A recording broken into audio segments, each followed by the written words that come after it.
Allotrope जो word है उसका मीनिंग होता है समावयवी। समावयवी नहीं कह सकते, अपर रूप का। क्या होता है? अपर रूप का। अपर रूप। एलोट्रॉप वर्ड का मीनिंग होता है अपर रूप, और अपर रूप का मतलब होता है अदर फॉर्म्स, है ना। एक सिंपल सा एग्जांपल लेते हैं, जैसे मान लो मेरे पास दूध है ना, और मैंने दूध से दही बना लिया, है ना, दूध से पानी बना लिया, दूध से घी बना लिया, है ना, दूध से छाछ बन गई। तो ये सारी जो फॉर्म है वो किसकी है? दूध की है ना। ऐसे ही इन सब की प्रॉपर्टी क्या है? अलग अलग है, लेकिन बनी किससे है? दूध से। ऐसे ही कार्बन की जो अदर फॉर्म्स हैं, जो कार्बन से बनी है, जो प्रॉपर्टीज में अलग अलग है, तो उसको हम क्या कहेंगे? Allotrope of carbon. तो एलोट्रॉप ऑफ कार्बन जो होता है, यानी कि अपर रूप अदर फॉर्म्स ऑफ कार्बन जो है, जिसमें कार्बन अरेंज होता है, वो दो तरह से क्लासिफाई किया गया है। नंबर एक तो होता है क्रिस्टलाइन एलोट्रॉप्स ऑफ कार्बन, और दूसरा होता है नॉन क्रिस्टलाइन। क्रिस्टलाइन का मतलब है जो पार्टिकल्स की फॉर्म में होते हैं, जो क्रिस्टल्स की फॉर्म में होती है, जो एलोट्रॉप जो फॉर्म है वो क्या होंगी? Crystalline allotrope of carbon. और जो पार्टिकल्स की फॉर्म में नहीं होती उसको हम क्या कहेंगे? Non crystalline allotrope of carbon. जो क्रिस्टलाइन एलोट्रॉप्स हैं वो कितने टाइप की हैं? 3 टाइप की, डायमंड, ग्रेफाइट और फुलरेन, जो कि हमारे सिलेबस में है ना। नॉन क्रिस्टलाइन जो है वो हमारे सिलेबस में नहीं है, जैसे कोक है, चारकोल है, कोल है ना, पेट्रोलियम है, गैस कार्बन है, एटसेट्रा। तो अब हम सबसे पहले बात करते हैं डायमंड की, है ना। तो डायमंड, ग्रेफाइट और फुलरेन तीनों की एक साथ बात करेंगे। तो डायमंड में एक कार्बन, जैसे मान लो ये कार्बन है, हम इस कार्बन की बात कर रहे हैं, जहां से साइड से कट हो रहा है वो तो एक अलग बात हो जाती है। एक कार्बन, जैसे ये कार्बन है, तो अदर 3 कार्बन से अटैच होता है। इसमें आप देखोगे 1, 2 और 3, 4 कार्बन से अटैच होता है। ये 1, ये 2, ये 3 और एक लास्ट वाला। ये इसकी स्ट्रक्चर जो होती है वो 3 डायमेंशियल टेट्राहेड्रल होती है। 3 डायमेंशियल टेट्राहेड्रल होती है ना। लेकिन ये बोर्ड जो हमारा है वो 2D है, और स्ट्रक्चर इसकी कैसी है? 3D। ठीक है, तो हमें इमेजिन करना पड़ेगा। यहाँ इसकी स्ट्रक्चर में जो 2 कार्बन है उनके बीच में जो गैप होता है, जो डिस्टेंस होती है, वो कितनी होती है? 1.54 एंगस्ट्रॉम, या हम कह सकते हैं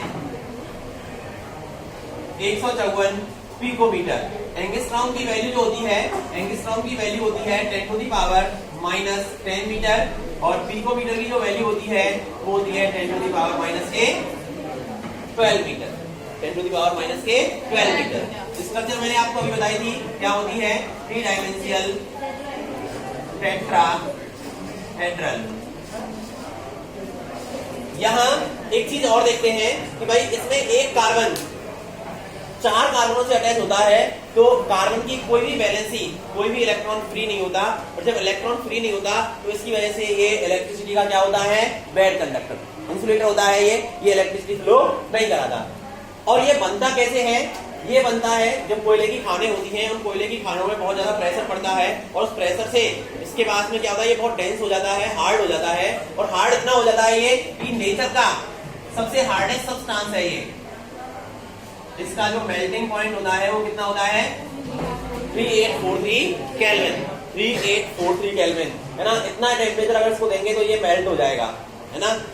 ये यहाँ तक कि जो हमारा हार्डेस्ट मेटल होता है, प्लेटिनम होता है, उससे भी ज्यादा हार्ड होता है ना। लेकिन ये नॉन मेटल की नेचर नहीं होती कि वो हार्ड हो, लेकिन ये नॉन मेटल होते हुए भी क्या होता है? हार्ड होता है। हाँ, एक्सेप्शन में आता है ये।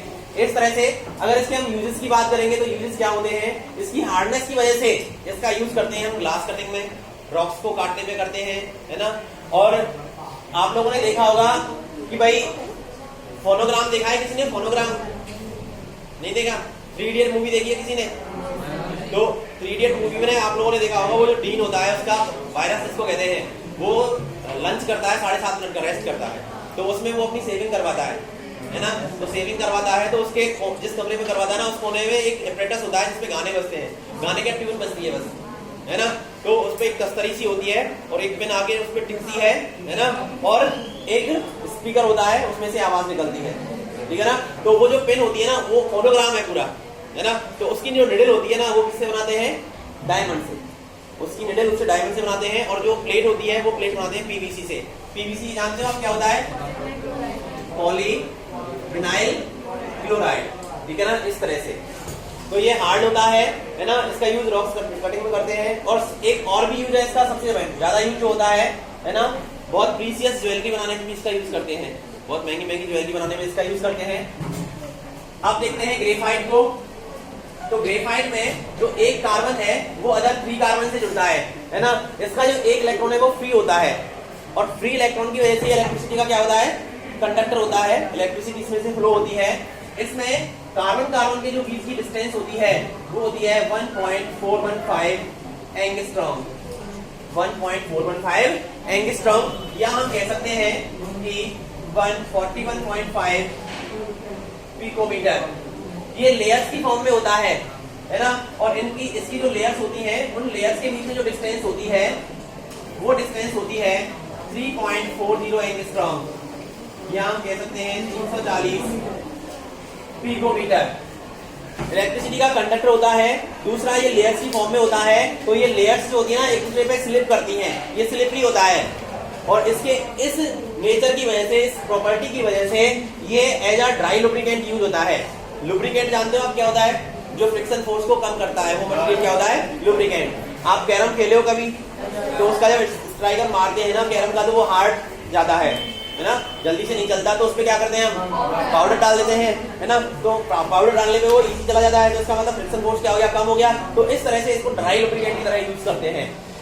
चलो बेटा, ड्राई लुब्रिकेंट की तरह भी यूज करते हैं, लिखना जरा।